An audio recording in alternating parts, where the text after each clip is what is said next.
the data. There will be a GL code error, there will be a TDS error, and what not. There will be an error in the invoice number.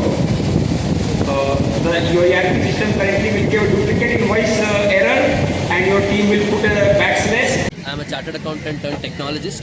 I run a company called Sheshi AI. So I'm a CEO and co-founder of Sheshi AI, wherein which we prepare financial reporting applications and we ensure that seamlessly you integrate with all of your ERPs and build the keeping to transactions to your trial balance in the final output and print ready financial statement. ಎಲ್ಲರಿಗೂ ನಮಸ್ಕಾರ.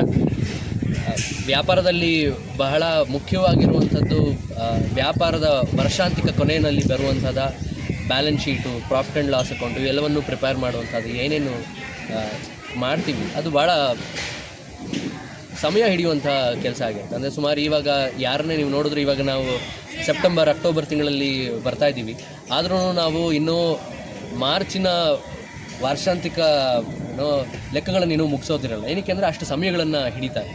ನಾವೇನು ಮಾಡಿದ್ದೀವಿ ಅಂದರೆ ಶೇಷಿ ಅನ್ನುವಂಥ ಸಂಸ್ಥೆಯಲ್ಲಿ ಒಂದು AI based ಪ್ರಾಡಕ್ಟನ್ನು develop ಮಾಡಿದ್ದೀವಿ, ಒಂದು ಸಾಫ್ಟ್ವೇರ್ನ ಡೆವಲಪ್ ಮಾಡಿದ್ದೀವಿ. ಈ ಸಾಫ್ಟ್ವೇರ್ ಏನು ಮಾಡುತ್ತೆ ಅಂದರೆ ನಿಮ್ಮ ಸಂಪೂರ್ಣ ERPಗಳಿರ್ಬೋದು, ಬುಕ್ ಕೀಪಿಂಗ್ ಅಪ್ಲಿಕೇಶನ್ಸ್ ಅಂತ ನಾವೇನು ಕರಿತೀವಿ, ಅಕೌಂಟಿಂಗ್ ಸಿಸ್ಟಮ್ಸ್ ಇರ್ಬೋದು, ಇವುಗಳಿಂದ ಎಲ್ಲವನ್ನು ಡೇಟಾವನ್ನು ತಗೊಂಡು ಆಟೋಮ್ಯಾಟಿಕಲಿ ಅದರಿಂದ ಏನೇನು ನೀವು ವಹಿವಾಟುಗಳನ್ನು ಮಾಡಿರ್ತೀರ ಅದನ್ನೆಲ್ಲ ತೊಗೊಂಡು ನೇರವಾಗಿ ಅದರಿಂದ ಬ್ಯಾಲೆನ್ಸ್ ಶೀಟ್ ಆಗಲಿ, ಪ್ರಾಫಿಟ್ ಆ್ಯಂಡ್ ಲಾಸ್ ಅಕೌಂಟ್ಸ್ ಈ ಥರದನ್ನು ನಾವೇನೇನು ಕರಿತೀವಿ ಆ್ಯನ್ಯುವಲ್ ರಿಪೋರ್ಟ್ ಅಥವಾ ವಾರ್ಷಾಂತಿಕ ಲೆಕ್ಕಗಳನ್ನು ಏನಂತ ಕರಿತೀವಿ ಅದನ್ನು ಸಂಪೂರ್ಣ ಆಟೋಮೇಟ್ ಮಾಡುತ್ತಂದರೆ ಮನುಷ್ಯರನ್ನು ಅಥವಾ ಪ್ರೊಫೆಷನಲ್ಸ್ ಅಂತ ನಾವೇನು ಕರಿತೀವಿ ಅವರಷ್ಟನ್ನು ಮಿನಿಮಲ್ ಆಗಿ ಅಂದರೆ ಭಾಳ ಕಡಿಮೆ ಅವರ ಅವಶ್ಯಕತೆಗಳನ್ನು ಇಟ್ಕೊಂಡು ಸಂಪೂರ್ಣವಾಗಿ ಅದನ್ನು ಆಟೋಮ್ಯಾಟಿಕ್ ಮೋಡಲ್ಲಿ ಮಾಡ್ತಿದ್ವಿ. ಅಂದರೆ ಎಷ್ಟು ಒಂದು 15-20 ದಿವಸ ಹಿಡಿಯುವಂಥ ಕೆಲಸಗಳನ್ನು ಇದರ ಮೂಲಕ ಒಂದು 2-3 ಗಂಟೆಗಳಲ್ಲಿ ಇದನ್ನು ನಾವು ನೆರವೇರಿಸ್ತಾ ಇದ್ದೀವಿ. ಇದನ್ನು ನಾವು ಭಾರತದಿಂದ ಶುರು ಮಾಡಿ ನಾವು ಬೇರೆ ದೇಶಗಳಲ್ಲೂ ಕೂಡ ಇದನ್ನು ನಾವು ವಿತರಣೆ ಮಾಡ್ತಾ ಇದ್ದೀವಿ. ಇದರಲ್ಲಿ ಬೇರೆ ಬೇರೆ ಕರೆನ್ಸಿಗಳು ಅಂದರೆ ಬೇರೆ ದೇಶಗಳಲ್ಲಿರುವಂಥವರು ಅಥವಾ ಇಂಡಿಯಾದಲ್ಲಿರುವಂಥವರು ಬೇರೆ ಸಬ್ಸಿಡಿಯರೀಸು ಈ ಥರದ್ದೆಲ್ಲರದ್ದು ಏನೇನಿರುತ್ತೆ ಅವರೆಲ್ಲರೂ ಇದನ್ನು ಉಪಯೋಗಿಸ್ಕೊಂಡು ಅವರ ವಹಿವಾಟುಗಳನ್ನು, ಅವರ ಆ್ಯನ್ಯುವಲ್ ರಿಪೋರ್ಟ್ಸ್ಗಳನ್ನು, ಫೈನಾನ್ಷಿಯಲ್ ಸ್ಟೇಟ್ಮೆಂಟ್ಸ್ಗಳನ್ನು ಏನು ಕರಿತೀವಿ ಅದೆಲ್ಲವನ್ನು ಪ್ರಿಪೇರ್ ಮಾಡ್ಬೋದಾಗಿದೆ.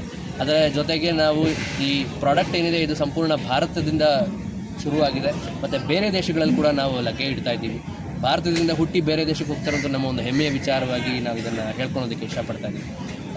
ಯಾರ್ಯಾರು ಸಣ್ಣದು ಲೆಕ್ಕ ಪರಿಶೋಧಕರಿದ್ದಾರೆ ಅಂದರೆ ಚಾರ್ಟರ್ಡ್ ಅಕೌಂಟೆಂಟ್ಸ್ ಇದ್ದಾರೆ ಅವರೆಲ್ಲರಿಗೂ ನಾವು ಕೊನೆಗೆ ಪ್ರಿಂಟ್ ಮಾಡುವಂಥ ಮಟ್ಟಕ್ಕೂ ಕೂಡ ಇದನ್ನು ಆಟೋಮೇಷನ್ ಮಾಡಿದ್ದೀವಿ. ಅಂದರೆ ಇದರ ಮೂಲಕ ಬಂತು ಅಂದರೆ ಕೊನೆಯಲ್ಲಿ ಅವರಿಗೆ ಒಂದು ಸಂಪೂರ್ಣ ವರ್ಣರಂಜಿತ ಅಂದರೆ ಕಲರ್ಫುಲ್ ಔಟ್ಪುಟ್ಸ್ ಅಂತ ಏನು ಕರಿತೀವಿ. ಅಂದರೆ ಲಿಸ್ಟೆಡ್ ಕಂಪ್ನೀಸ್, ದೊಡ್ಡ ದೊಡ್ಡ ಕಂಪ್ನಿಗಳು ಏನು ಅದನ್ನು ಔಟ್ಪುಟ್ಸ್ನ ತೆಗಿತವೆ ಅದನ್ನು ಚಿಕ್ಕ ಒಂದು ಅಂಗಡಿ ಯಾವ್ದು ಇಟ್ಕೊಂಡಿರ್ತಾರೆ, ಡಿಪಾರ್ಟ್ಮೆಂಟಲ್ ಸ್ಟೋರ್ ಇಟ್ಕೊಂಡಿರ್ತಾರೆ ಅವ್ರಿಗೂ ಮಾಡಬೇಕಾಗಿರುವಂಥ ಮಟ್ಟಕ್ಕೆ ನಾವು ಇದನ್ನು ತರ್ತಾ ಇದ್ದೀವಿ. ಇದನ್ನೆಲ್ಲ ಉಪಯೋಗಿಸ್ಕೊಂಡು ದೊಡ್ಡದಾಗಿ